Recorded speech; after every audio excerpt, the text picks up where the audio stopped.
Hello everyone, কি অবস্থা সবার? Hope you are fine. তো আজকে হচ্ছে 14 জুলাই আর 15 জুলাই আমার আপুর বার্থডে। তো আমার জিজু কালকে আমাকে কল দিয়ে বলছে যে আপুর জন্য কেক দেন ডেকোরেশনের জিনিস ফুল এগুলো আনার জন্য, যেহেতু আজকে রাত 12টা বাজে আমরা সবাই ওকে উইশ করবো।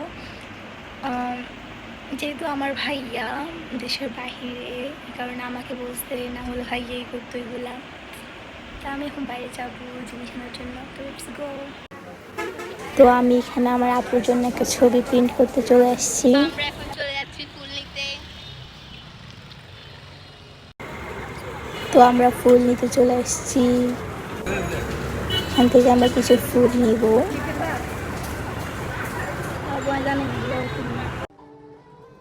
ফাইনালি আমরা বাসায় চলে আসলাম। তো এদিকে আমি ডেকোরেশনের কাজ শুরু করছি। এটা হচ্ছে ফাইনাল রেজাল্ট। অনেক কষ্টে এটা করছি, দেন ওকে ডাকলাম। তো পুরাই সারপ্রাইজ, ওকে দেখলেই বোঝা যাচ্ছে।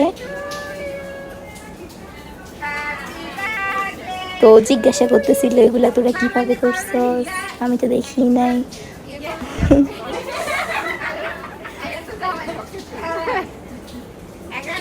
ওর জন্য এটা আনএক্সপেক্টেড ছিল। ও অনেক বেশি খুশি। তো এখানে আমার ফ্রেন্ড, ওর ফ্রেন্ড, আমার আন্টিরা সবাই আছে এখানে। দেন ওকে সবাই উইশ করতেছে। এদিকে আমি ওকে একটা গিফট দিলাম। তো আমরা সবাই মিলে কেকটা কাটতেছি। এখানে আমার আম্মু, নানু, আপু, আমি কেক খাওয়াচ্ছি এখন।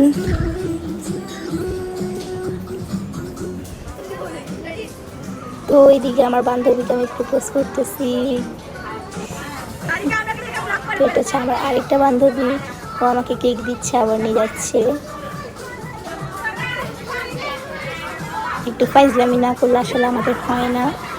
যেখানে যাবো এখানে আমাদের ফাইজলামি করা লাগবে।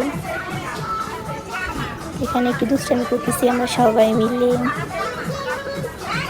আমরা অনেক এনজয় করছি গাইস, দেখলেই বোঝা যাচ্ছে সবাই অনেক হ্যাপি। তো এদিকে আমার অবস্থা পুরো টাইট করে দিছে আমার বান্ধবী। তো আমরা এখানে একটু লুঙ্গি ডান্স দিচ্ছি।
হাই গাইস, এটা আমার আউটফিট।